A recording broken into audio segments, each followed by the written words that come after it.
இஸ்ரவேல் புத்திரராகிய சபையார் எல்லாரும் கர்த்தருடைய கட்டளையின்படியே சீன் வனாந்தரத்திலிருந்து புறப்பட்டு பிரயாணம் பண்ணி ரெவிதீமிலே வந்து பாளையம் இறங்கினார்கள்.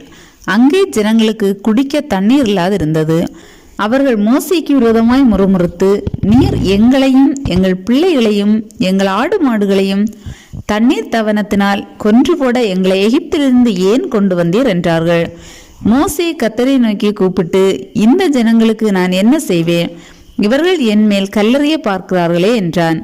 அப்பொழுது கர்த்தர் மோசேயை நோக்கி, நீ இஸ்ரவேல் மூப்பரில் சிலரை உன்னோடே கூட்டிக் கொண்டு நீ நதியை அடித்த உன் கோலை உன் கையிலே பிடித்து கொண்டு ஜனங்களுக்கு முன்னே நடந்து போ.